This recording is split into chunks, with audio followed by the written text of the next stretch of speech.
நம்ம short film நாளே கூட டைம்லலாம் பண்ணோம். ஃப்ரெண்ட்ஸ் கிட்ட மொத்தம் ஒரு 10 பண்ணிருக்கோம்னு வச்சுங்களேன். கேமரா ரெண்ட்டுக்கு எடுத்துருவோம். ரெண்ட்னா ஃப்ரீயாக தான் எடுத்துப்போம். ஸோ மிஞ்சி போனால் 25,000 1 லட்சத்தில் ஒரு ஷார்ட் ஃபிலிம் எடுப்போம். நவீன் கேட்கும் பட்ஜெட் எவ்வளோ?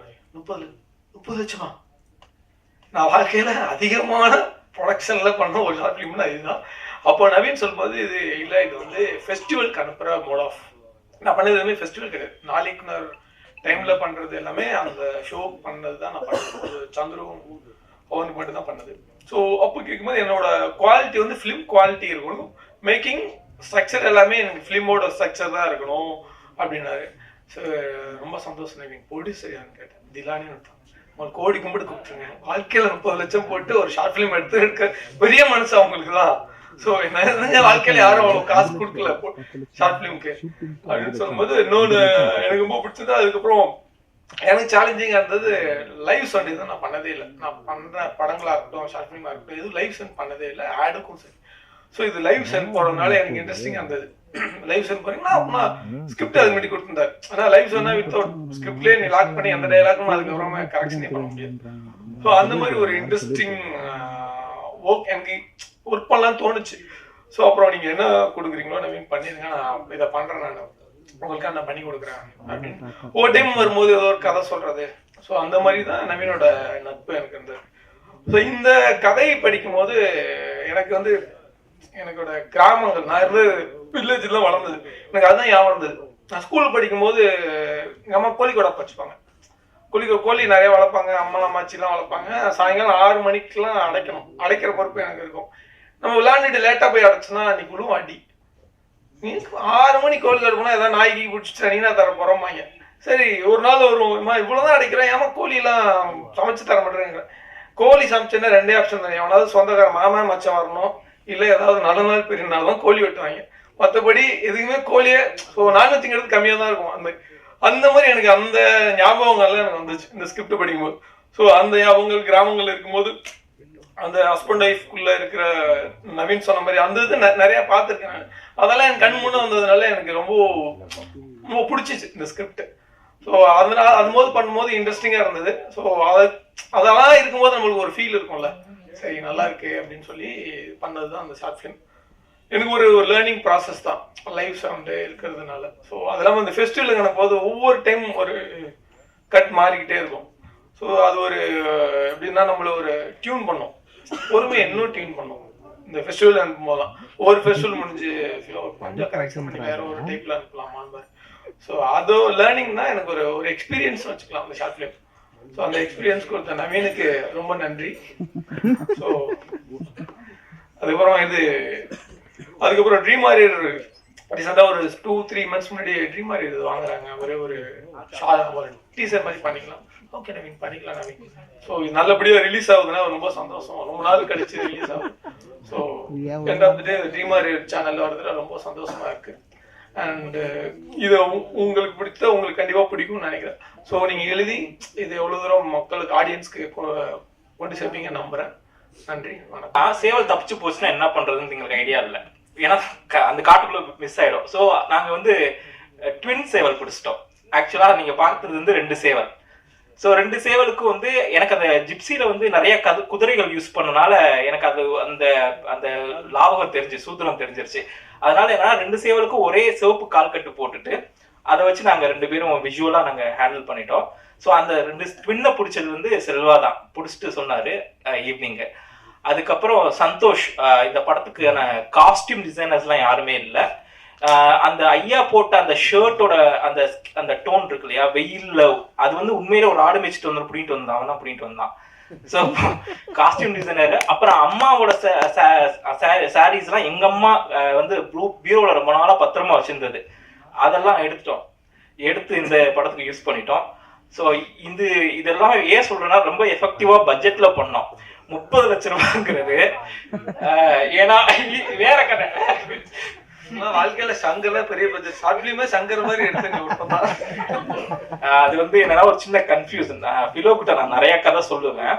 அதுக்கப்புறம் வேற சத்ருன்னு ஒரு கதை இருந்தது, அதை எடுக்க போனப்ப அந்த படத்தோட பட்ஜெட் தான் அது. ஏன்னா இப்போ 30 லட்ச ரூபா சொல்லி விலையேற்றி விட்டது ரொம்ப நல்லதுதான். ஏன்னா அதை ட்ரீம் வாரியர்ஸ் வந்து நாங்க அதுக்கப்புறம் பேசும்போது 30 லட்ச ரூபாய்க்கு வாங்கிதான் ஆகணும், அப்படி ஒரு நிர்பந்தத்துக்குள்ள வந்துடக்கூடாது இல்லையா. ஸோ அதுக்கப்புறம் இவங்கெல்லாம் நம்ம முறைக்கிறாங்க, ஏன்டா 30 லட்ச ரூபாய் வாங்கிட்டு பொட்டுன சாதம் எனக்கு போட்டிருக்க அப்படின்னு. ராம்ஜி எல்லாம் வந்து ரொம்ப, ஏன்னா எங்க வீட்டுல நிறைய பேர் தூங்குனாங்க. ஸோ ரொம்ப கம்மியான பேருக்கு தான் நாங்க வந்து ஹோட்டல்ஸ்லாம் அரேஞ்ச் பண்ணோம். ஸோ அவுட்டோர் ஷூட்டிங்கிறது கம்ப்ளீட்டா டிஃப்ரெண்ட். கேமராக்கு காசெல்லாம் கொடுத்துட்டோம். ஆனா எனக்கு தெரிஞ்சு உங்களுக்கு நாங்க செட்டில் பண்ணல, நீங்க எதுவும் கேட்கல. So I think thank you.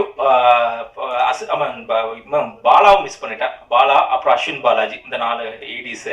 So அவங்களோட எஃபர்ட்டும் அவங்களோட லேர்னிங் ப்ராசஸும் இதில் ரொம்ப, அவங்களோட இன்புட்ஸுமே இது ரொம்ப இருந்தது. அதே மாதிரி அசிஸ்டன்ட் சினிமாட்டோகிராஃபர்ஸும் இதில் பயங்கர ஹெல்ப்ஃபுல்லாக இருந்தாங்க. So thank you. சாரி பார்த்துக்கலாம். ரீசெண்டாக ஒரு வருஷம் இன்னொரு ஷார்ட் ஃபிலிம் எடுத்துட்டு வந்தாரு. பட்ஜெட் என்ன இந்த நவீன், இதோட நிப்பாட்டுங்க நவீன், படம் பண்ணலாம். திரும்ப ஷார்ட் ஃபிலிம் எடுத்து வந்து பட்ஜெட் பண்ணாதீங்க, ப்ரொடியூசர் சம்பாதிக்கிட்டோம் அந்தமேல. ஸோ நெக்ஸ்ட் நவீன் வந்து கண்டிப்பா நெக்ஸ்ட் இந்த கதை எடுத்துட்டு வந்து நம்புறேன். ஸோ எல்லாருக்கும் வணக்கம். ரொம்ப ஹாப்பியாக இருக்கு. ஏன்னா நவீனுடைய ஒரு படம் வந்து இந்த இடத்துக்கு வந்து அதில் ட்ரீம் வாரியர்ஸ் இணைந்து இருக்கிறது அப்படிங்கிறது, அவனே சொன்ன மாதிரி எப்போ ஜோக்கர் டைமில் என்ன மாதிரியான ஒரு உணர்வு ஏற்பட்டதோ அதே உணர்வு திரும்பவும் கிடச்சிருக்கு. அதனால் தேங்க்யூ வெரி மச். நவீனை என்கிட்ட சேர்த்து விட்டது வந்து பவா செல்லதுரை சார். அவர் வந்து ஒரு தடவை ஃபோன் பண்ணார், நவீன் ஒரு பையன் இருக்கான், அவனை ஒரு முக்கியமான டைரக்டர்கிட்ட சேர்க்கறதுக்காக ரொம்ப ட்ரை பண்ணேன். அவன் உலக சினிமா பற்றி நிறைய பேசினதுனால ஒரு உரையில் ஒரு கத்தி தான் இருக்கணும் அப்படின்னு அந்த டைரக்டர் சேர்த்துக்க மாட்டேன்ட்டாரு. அதனால் அவன் கொஞ்சம் விரக்தியாக இருக்கான், நீங்கள் சேர்த்துக்குங்களேன் அப்படின்னாரு. இந்த ரிஜெக்ட் பீஸ் எல்லாம் என்கிட்டயே தள்ளுறது தான் உங்கள் வேலையா அப்படின்னு சொல்லிட்டு நான் சேர்த்துக்கல. இப்போ நான் வந்து அசிஸ்டன்ஸ் எல்லாம் சேர்த்துட்டேன் சார், இடம் இல்லையே அப்படின்னு. நீங்கள் வாங்க, இப்போ எங்கே போகிறீங்க அப்படின்னாரு. தருமபுரி ஷூட்டிங் போகிறேன், ஆன் தி வே வாங்க, திருவண்ணாமலையில் வந்து லக்கேஜ் மாதிரி அவனை எடுத்துகிட்டு போயிடுங்க அப்படி சொன்னார். அப்படி வந்து ஆன் தி வேல வந்து பிக்கப் பண்ணிட்டு வந்தவன் தான் நவீன். ஆனால் அதுக்கப்புறம் வந்து அவனோட பழக ஆரம்பித்த பிறகு எனக்கு அவனோட பழகின கொஞ்ச நாட்கள்லேயே எனக்கு தெரிஞ்சுது, நிச்சயமாக சந்தோஷ் சொன்ன மாதிரி இந்தியாவின் முக்கியமான இயக்குனர்கள்லாம் ஒருத்தனாக வருவான். நிச்சயமாக அப்படியான ஒரு சென்ஸ் உள்ளவன், தொடர்ந்து நிறைய படிக்கிறவன், நிறைய பயணம் செய்கிறவன், நிறைய படங்கள் பார்க்குறவன், நிறைய உழைக்கிறவன். அதனால் இப்போ வந்து மணிசார்ட்ட இருக்கான். இப்போ வந்துட்டு அப்படியான ஒரு பெரிய ஸ்பேஸ் வந்து அவனுக்கு தொடர்ந்து அவனுடைய உழைப்புக்கு அங்கீகாரமாக கிடைக்குது. அப்படி வந்து அவன் என்ன எழுதினாலும் கொண்டு வந்து கொடுப்பான். அப்படி இந்த கதை கந்தர்வனுடைய கதையை எழுதிட்டு வந்து கொடுத்த உடனே இது நிச்சயமா நீ வந்து படம் பண்ணலாம், ஏன்னா இது ஒரு 20 நிமிஷம்னாலும் இது பேசுகிற விஷயம் வந்து பெரிய ஃபிலாசபியை பேசுது. சொன்ன மாதிரி பசியை பற்றி பேசுது, ஒரு ஆண் பெண் உறவை பற்றி பேசுது, நம்முடைய கலாச்சாரத்தை பற்றி பேசுது, ஸோ ஒரு மனிதனுடைய நிராசை பற்றி பேசுது. எல்லாம் முடிந்த பிறகு அவன் என்ன எடுத்துகிட்டு போகிறான் அப்படிங்கிற ஒரு பெரிய ஃபிலாசபியோடைய ஒரு வடிவத்தை பேசுது. ஸோ இவ்வளோ விஷயத்தை பேசுது, இது நிச்சயமாக நீ எடு அப்படின்னு சொன்னேன். அப்போ திலானி கரெக்டாக ப்ரொடியூசர் அவங்க வந்தாங்க. ஸோ அவங்களோட கோ ப்ரொடக்ஷன் பண்ணக்கூடிய ஒரு வாய்ப்பு வந்தது. காம்ரேட் டாக்கீஸ் வந்து தொடர்ச்சியாக வந்து நிறைய டாக்குமெண்ட்ரிஸ் பண்ணிகிட்டு இருக்கோம். எங்க கூட ஒரு பெரிய டீம் இருக்காங்க, சிந்தன் தோழர் உட்பட ஒரு 10 பேர் இருக்காங்க. ஸோ அவங்க நிறைய டாக்குமெண்ட்ரிஸ் எடுத்துகிட்டு இருக்கோம். சமீபத்தில் கூட வாச்சாத்தியை பற்றி எடுத்த டாக்குமெண்ட்ரி வந்து இன்னைக்கு மிக முக்கியமான பேசு பொருளாக இருக்குது. அந்த மாதிரி டாக்குமெண்ட்ரிஸ், ஷார்ட் ஃபிலிம்ஸ் எடுத்துகிட்டு இருக்கோம். அதில் முக்கியமாக இந்த லிட்டில் விங்ஸ் எடுத்தது வந்து உண்மையிலேயே நான் வந்து ரொம்ப பெருமிதமாக உணர்றேன். இந்த படத்தை வந்து பார்த்துட்டு உடனடியாக இதை வந்து ட்ரீம் வாரியர்ஸில் ரிலீஸ் பண்ணணும் அப்படின்னு சொல்லி பிரகாஷ் சாரும் பிரபு சாரும் சொன்னாங்க. எனக்கு வந்து பிரகாஷ் சார் வந்து ரொம்ப என்னோட ஹார்ட்டுக்கு ரொம்ப க்ளோஸான ஒருத்தர். அடிக்கடி வந்து நாங்கள் ஃபோனில் பேசிக்கும் போது திடீர்னு கூப்பிடுவார். ஒரு முருகவேலுடைய ஒரு கதை படித்தேங்க, இந்த கதை ஃபிலிம் பண்ணால் ரொம்ப நல்லாயிருக்கும் அப்படின்னு சொல்லுவார். அந்த மாதிரி நிறைய லிட்ரேச்சர்ஸ் படிச்சுக்கிட்டே இருக்கிற ஒருத்தர் பிரகாஷ் சார். ஸோ அந்த மாதிரி ஒரு ப்ரொடியூசர் அமையிறது ரொம்ப அபூர்வம், உண்மையிலேயே அபூர்வம் இன்னைக்கு இந்திய சினிமா சூழல்ல. அப்படி வந்து தொடர்ச்சியாக வந்து லிட்ரேச்சரை, லைஃபை கரெக்டான மிக்சிங்கில் சினிமாவுக்கு கொண்டு வரணும்னு நினைக்கிறது வந்து பிரகாஷ் சார், பிரபு சார் 2 பேர்ட்டையும் இருக்கிற மிக முக்கியமான அம்சமாக பார்க்குறேன். அதனால் எப்போ இந்த படத்தை வந்து அவங்க எடுத்துக்கிறேன்னு சொன்னாங்களோ அப்போவே நான் ரொம்ப முக்கியமாக வந்து நவீனுக்கு வந்து ஒரு பெரிய ஒரு லைஃப் வந்து அதில் பிகின் ஆகும் அப்படின்னு நான் நினைக்கிறேன். ஏன்னா ட்ரீம் வாரியர்ஸ் வந்து ஒரு தொட்ட படைப்பாளிகள் எல்லாருமே ரொம்ப முக்கியமான ஒரு இடத்துக்கு வந்திருக்காங்க. ஏன்னா அப்படிப்பட்ட விஷயத்தை தான் ட்ரீம் வாரியர்ஸ் தொடர்ந்து பண்ணுவாங்க. அதனால ஒரே நேரத்தில் இப்படியான ஒரு படைப்பை எடுத்துகிட்டு வந்ததுக்கும் நவீனுக்கு ஒரு முக்கியமான டோரை ஓப்பன் பண்ணதுக்கும் ட்ரீம் வாரியர்ஸ்க்கு தேங்க்யூ சார். ஸோ இப்படியான சூழலில் இந்த மாதிரி ஆனால் ஒரு இன்னைக்கு வந்து குளோபலைசேஷனுடைய ஒரு பெரிய ஸ்பேஸில் இன்னைக்கு உலகம் இருக்குது. இன்னைக்கு ஷார்ட் ஃபிலிம்ஸ், வெப் சீரிஸு, திரைப்படம், ஒரிஜினல் கண்டென்ட் அப்படின்னு என்ன வடிவத்தில் வந்தாலும் அது உலகம் முழுவதும் போவதற்கான ஒரு ஸ்பேஸ் வந்து இன்னைக்கு உருவாயிருக்கு. அப்படி இந்த மாதிரியான புதிய புதிய புதிய சிந்தனைகள் இன்னும் நிறைய வரணும். சந்தோஷோடைய இசை ஒரு சூப்பரான மியூசிஷியன். நான் வந்து அவரை போய் ஸ்டுடியோவில் பார்த்தப்போ அவ்வளோ கிளாரிட்டியான மியூசிக். நிச்சயமாக சினிமாவில் உங்களுக்கு பெரிய இடம் உண்டு. அதே மாதிரி இந்த படத்தில் நடித்த அத்தனை பேரும் ஒரு அபாரமான நடிப்பை கொடுத்துருந்தாங்க. கேமராமேனு ஃபிலோ வந்து அதுதான், அவர் வந்து ஒரு படைப்பை மட்டும்தான் பார்ப்பாரு, சின்னது பெருசு அப்படிலாம் இல்லாமல் இன்னைக்கு இந்தியாவின் மிகப்பெரிய பட்ஜெட்டில் உருவாகக்கூடிய படங்களை செய்து கொண்டிருக்கிறவர் இந்த மாதிரியான குறும்படங்களிலும் தன்னுடைய கவனத்தை செலுத்தி புதிய படைப்பாளிகளுக்கான ஒரு ஸ்பேஸாக அவருடைய ஆஃபீஸ் இருக்குது.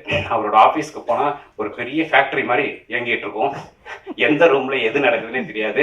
திடீர்னு நான் போய் கதவை திறப்பேன், அங்கே வந்து கூலி ஷூட்டிங் போயிட்டுருக்கும், எடிட்டிங் போயிட்டுருக்கும். இன்னொரு கதவை திறந்தா விஜய்க்கு வந்து ஃபைனல் கட்டை பார்த்துட்டு இருப்பாரு. அதில் நமக்கும் ஓரமாக ஒரு இடம் இருக்குது அப்படிங்கிறது வந்து மிக சிறப்பான விஷயம். அது மாதிரி இந்த மாதிரியான படைப்பாளிகளுக்கு அவர்கிட்ட எப்போவுமே ஒரு இடம் உண்டு. ஃபிலோ வந்து ரெக்கமெண்ட் பண்ணிகிட்டே இருப்பார் யாருக்காவது ஃபோன் பண்ணி. அப்படியான ஒரு நல்ல மனசுக்காரர். ஸோ இப்படி ராம்ஜி அவரை வந்து மெஹந்தி சர்க்கஸ்லேருந்து பார்க்குறேன். இப்படியான அழகான நல்ல படைப்பாளிகளுக்கும் நடிகர்களுக்கும் எப்போதும் ஒரு மேடையாக இந்த ட்ரீம் வாரியர்ஸ் இருக்கும்னு நான் நம்புகிறேன். Thank you very much. பத்திரிகையாளர் அத்தனை பேருக்கும் நன்றி. எல்லாருக்கும் வணக்கம். குறும்புடன் கூப்பிட்டு இவ்வளோ நேரம் பேசுகிறாங்களே, எல்லாரும் டயர்டாக இருப்பீங்கன்னு நினைக்கிறேன். பட் இந்த ஷார்ட் ஃபிலிம் பொறுத்த அளவுக்கு ஐ மீன் இந்த கதையில் வந்து பர்சனலாக என்னன்னா, நானும் பிரகாஷ், நீங்கள் ஊரில் எந்த ஒரு ஃபேமிலி எடுத்துக்கிட்டிங்கன்னா அங்கே வந்து ஆடு வளர்க்குறது, கோழி வளர்க்குறது, மாடு வளர்க்குறது ஒரு வாழ்வின் ஒரு அங்கமாகவே இருக்கும். எனக்கு ஞாபகம் இருக்கு, நானும் பிரகாஷும் ஒரு 7 கிலோமீட்டர் நடந்து போய் சாவல் வித்துட்டு வந்த ஞாபகம் எல்லாமே இருக்கு, அந்த எக்ஸ்பீரியன்ஸ் இருக்கு. அண்டு இன்னைக்கு இது ஒரு இந்த சின்ன கான்செப்ட்ஸ் என்னன்னா, இப்ப எல்லாருடைய லைஃப்லயும் நம்ம நிறைய கேள்விப்பட்டிருப்போம். ஒரு இன்னைக்கு ஒரு பிரியாணியில் ஒரு பீஸ் மிக்ஸ் ஆகிட்டு எவ்வளவு பிரச்சனைகள் வந்து நம்ம நிறைய இடங்கள்ல கேட்டிருக்கோம் இருக்கு. அந்த மாதிரி சாப்பாட்டுல வந்து நமக்கு வந்து நான்வெஜ் வந்து அவ்வளோ முக்கியமான ஒரு விஷயமா இருக்கு. அதுல வந்து இந்த கதை சொல்லக்கூடிய விஷயங்கள் வந்து சிலருக்கு சாதாரண விஷயமா தெரியலாம், பட் அது பின்னாடி இருக்கக்கூடிய ஆழமான கருத்துக்கள் வந்து லைஃப்ல ரொம்ப முக்கியமான ஒரு தருணங்களை ஞாபகப்படுத்தக்கூடிய விஷயமா இருக்கு. நாங்கள் ட்ரீம் வாரியர் பிக்சர்ஸ்ல ஏன் இதை வந்து பண்றோம் அப்படின்னு எடுத்துக்கிட்டீங்கன்னா, இன்னைக்கு இண்டஸ்ட்ரி வந்து கண்டிப்பா நிறைய மாறி இருக்கு. இப்போ மொபைல் போன் வந்ததுக்கு அப்புறம் பாத்தீங்கன்னா நமக்கு எல்லாமே உள்ளங்கையில் வந்துருச்சு. ஃபார்மேட்ஸ் வந்து ஷார்ட் ஃபிலிம் ஃபார்மேட்ஸ் இன்னைக்கு பெரிய அளவுல சினிமாவை டாமினேட் பண்ண ஆரம்பிச்சிருக்கு. ஸோ அந்த வகையில லைக் நாங்க ஒரு புது கலைஞர்கள் வர்றப்போ அவங்களுடைய ஆரம்பம் வந்து இந்த மாதிரியான ஷார்ட் ஃபிலிம்ஸ் மூலமாகவோ இல்லை ஒரு மியூசிக் ஆல்பம்ஸ் மூலமாகவோ அவங்க ஆரம்பிக்கிறப்போ நமக்கு வந்து ஒரு நல்ல டேலண்ட்ஸ் ஐடென்டிஃபை பண்ணக்கூடிய ஆப்பர்ச்சுனிட்டிஸ் இருக்கு. அது மட்டும் இல்லை, அவங்களுக்கு நம்ம ஒரு பிளாட்ஃபார்ம் அமைச்சு கொடுக்குறப்போ அது அவங்களுக்கும் சேர்த்து ஒரு பெரிய ஹெல்ப் ஆகுது. அண்ட் ஆல்சோ இது வந்து ஒரு பெரிய ஒரு ரெவன்யூ ஃபார்மேட்டை நம்ம பார்க்கறத விட புது டேலண்ட்ஸை ஐடென்டிஃபை பண்ணக்கூடிய ஒரு தளமாக நம்ம இதை பார்க்குறோம். அந்த வகையில் இப்போ ரீசெண்டாக பார்த்தீங்கன்னா ட்ரீம் வாரியர் பிக்சர்ஸில் வந்து நாங்கள் இண்டிபெண்டன்ட் மியூசிக் சப்போர்ட் பண்ண ஆரம்பிச்சிருக்கோம். அண்ட் ஆல்சோ இப்போ வந்து ஷார்ட் ஃபிலிம்ஸ் இந்த லிட்டில் விங்ஸ் மூலமாக ஆரம்பிச்சிருக்கோம். இது ஒரு தொடக்கம். இன்னும் பல நல்ல டேலண்ட்ஸ் அது மூலமாக ஒரு நல்ல படைப்புகளில் வந்து அறிமுகப்படுத்துவோம்னு நான் நம்புகிறேன். அதுக்கு உங்களுடைய சப்போர்ட் வந்து தேவை. ஸோ உங்களுக்கு இது பிடிச்சிருக்குன்னு நினைக்கிறேன். அண்ட் இதில் ஒர்க் பண்ண எல்லாருக்கும் நன்றி. முக்கியமாக இதனுடைய தயாரிப்பாளர்கள், பெரிய பட்ஜெட் தயாரிப்பாளர்கள், இந்த இதை கொண்டு வந்து கொடுத்தது ராஜமுருகன் அவர்களுக்கும், இந்த இதை பெண்ணிஸை கொண்டு வந்து இது என்ன மாதிரி நம்ம பிளேஸ் பண்ணணும் அப்படிங்கிற விஷயங்களை ஃபுல்லாக ஃபாலோ பண்ணி இதில் டீமை ட்ரிபாய் பிக்சர்ஸ் டீம்ல இருக்க எல்லாருக்கும் குகன், கிருஷ்ணா அண்ட் எவ்ரிபடி எல்லாருக்கும் என்னுடைய நன்றியை தெரிவிச்சுக்கிறேன். ஐ ஹோப் நீங்கள் சப்போர்ட் பண்ணுவீங்க.